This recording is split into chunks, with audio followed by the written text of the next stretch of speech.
Hey, this is Ken, and we're in my garage today.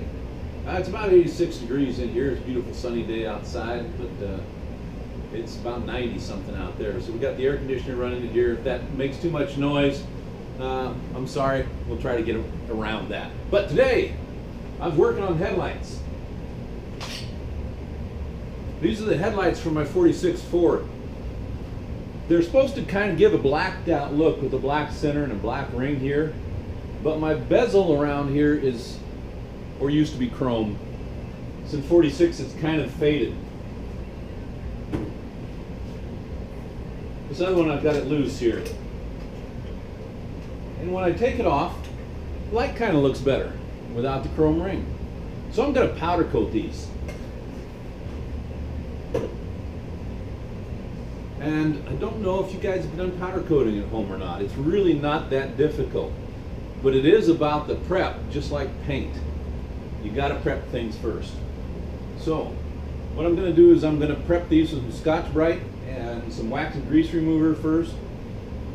So Scotch-Brite, get some tooth on them, and then we're going to powder coat them. And I'm going to use, where's my box? I'm going to use this system. It's from Eastwood. Dual voltage system. I've had it for years. I can't say it's the greatest. It has a few problems, but it works, so I'll say that. And I'm going to use a filter on it to keep any moisture out, because just like paint, you can't have moisture in your powder coating. I'm going to run it about 20 pounds of pressure in here, adjust it with my regulator to about 15 or so up here, and just check the pattern and then go to town. This is some semi-black, semi-gloss. It's almost gloss, really close powder. You guys ever seen that? It's exactly what you think it is. It's powder. It's messy. One important point about your powder coating is it's flammable. So don't do it near an open flame. Don't weld around it, while it's in the air. When it's on the ground and you vacuum it up, if your vacuum's not intrinsically safe or got some HEPA filter or heavy duty filter in it, that dust can get in your motor and then burn down your shop. I don't know. So, but it gets everywhere you spray it. So, what do? Since I don't have a booth, I have a closet. This is just one of those fabric closets, that you get at Walgreens or Walmart or one of those big box stores. I'll put the parts in here, I'll spray them. It'll keep all the powder in here. That'll be good. So I'm going to get to it. You guys can watch. That position is sucky. I got my back to you the whole time. Let's do something.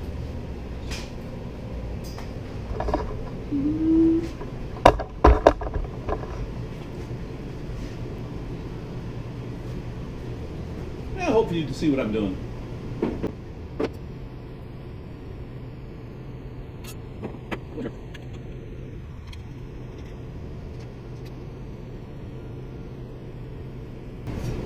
I'm not worried about the inside. And really, I'm going to try not to get powder on there, but because there's negatively charged and positively charged things going on, it'll stick everywhere.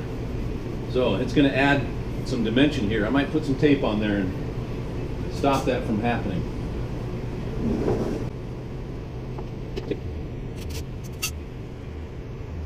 I'm just going to run this down the inside so that when I'm done powder coating, I just pull it off and it'll take the powder coating that's inside off. And like I said, I'm doing this because the powder coating will add thickness. And this just barely fits over that headlight. So I don't want any extra thickness in here. I don't want the diameter to be smaller than it currently is. And somehow when I pulled off that tape, I got it exactly the right length. That's not going to happen again.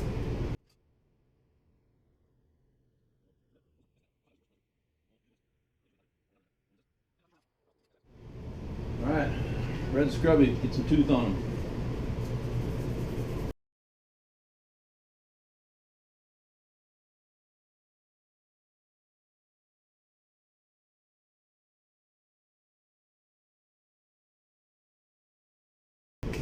Alright, right back. Just like when you're painting, you don't want your finger oils on whatever you're powder coating. So we're getting gloved.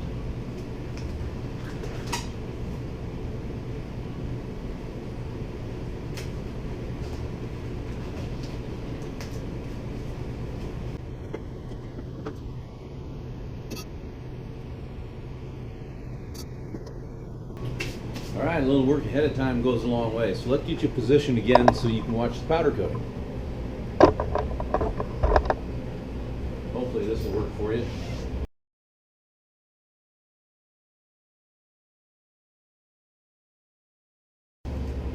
This piece right here, this is going to hold a dipstick on a 1940, 1955 and a half Chevy pickup I'm working on for a friend. Just going to hit it with the stuffy real quick. It's aluminum. It's already pretty scratched up from me bending and twisting on it.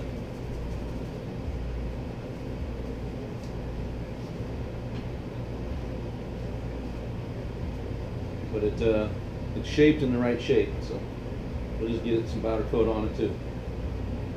And we'll do them all at once.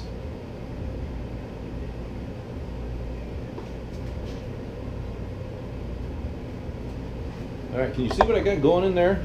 Let me move over here.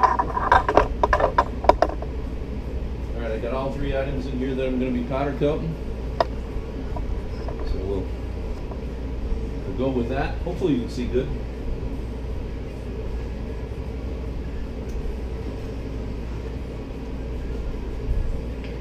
Put my powder on the gun. Now it's got to be about half full, enough that this gets in there. Air actually comes down in here and agitates this powder, and it goes up here and comes out the end. So that's what hopefully you'll see. Get that screwed on. It's not a real good fit, but it has to be tight, or the air will come out around here. So got that. Let me go get my air hose. Get that in there. Now we got no air. Oh, there we go. That's about what we want. Right about there. Now I've got my ground clipped on one of them, but it actually needs to go across all three if I'm going to powder coat all three things. So I'm going to do that with stainless wire.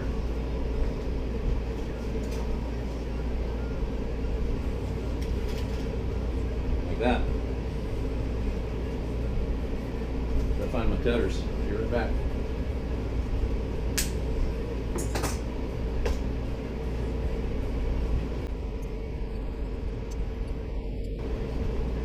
All right, we got all three items wired together. My powder coating gun laying on the ground.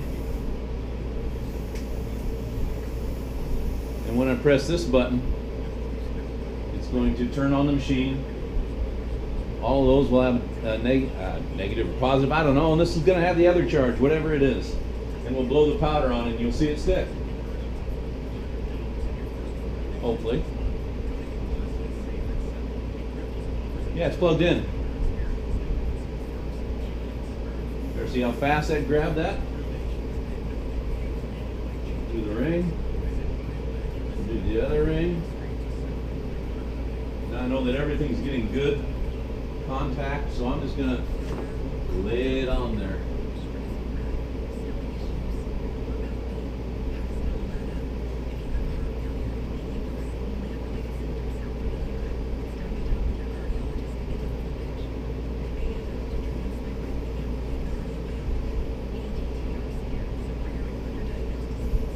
I should be wearing a mask, by the way.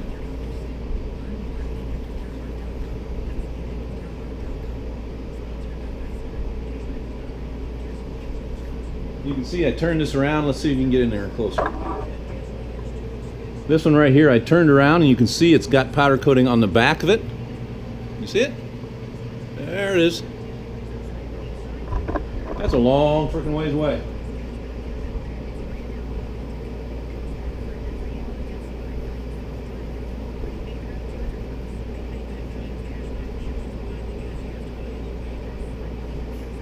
Now that looks gray, but it won't finish that way.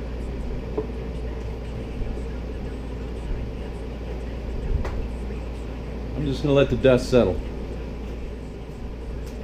All right, it's a little after the fact, but my air conditioner is blowing the dust around, so I'm wearing the mask.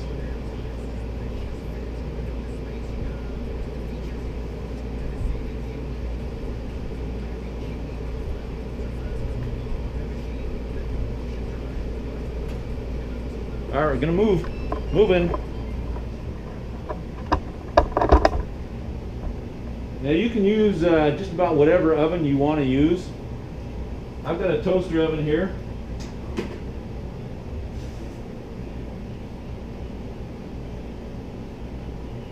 Sometimes it works, sometimes it doesn't.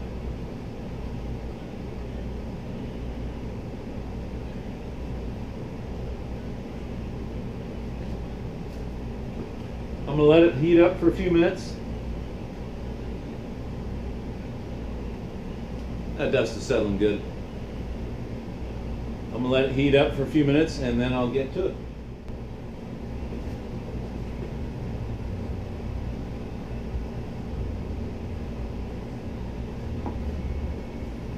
Nice.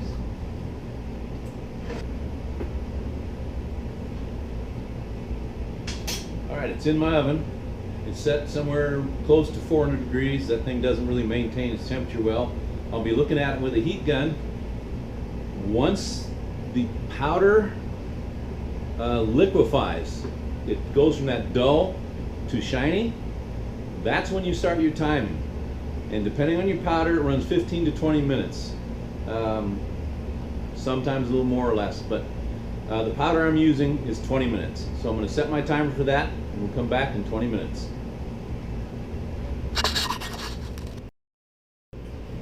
Alright, well, we've been successful. There's one of them powder coated. Pretty close. It's glossy, but not too glossy. Here's that part for the transmission dipstick that I showed you. This is going to go on a LS actually. It'll go on the valve cover. Dipstick will stick through there. That's it. So I wanted to put this on the headlight and let's see how it looks.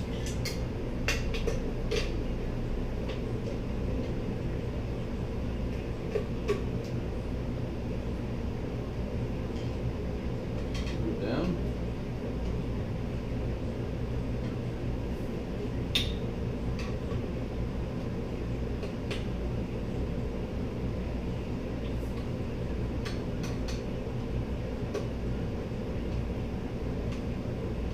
Man, I really should have done it side by side.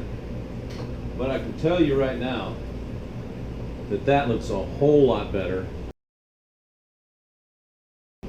And by not having the chrome out here, it gives the headlight more of that black look that it's supposed to have. It's going to, of course, get a trim ring that goes around it, but this is still going to show. So that's a big improvement. And by powder coating, it's going to last forever. Ah, here's my phone. That last one is done.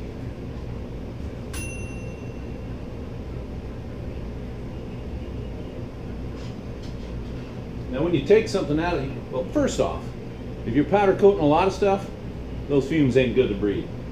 So make sure you have ventilation. Right now I got my air conditioner running and I got the vent open on it to pull in fresh air.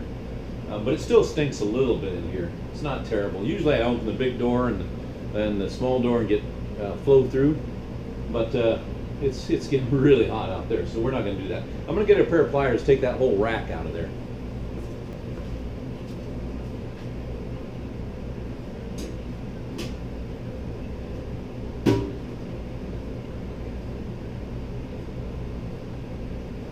There we go. Here's that other one.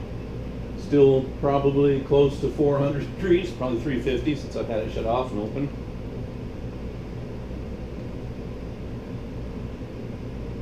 Yeah, depending on where you're pointing it.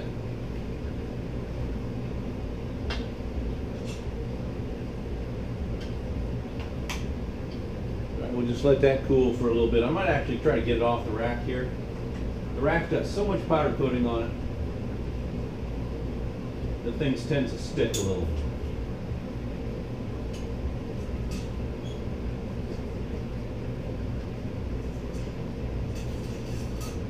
So there we go. Woo! Hey, don't catch it, it's hot.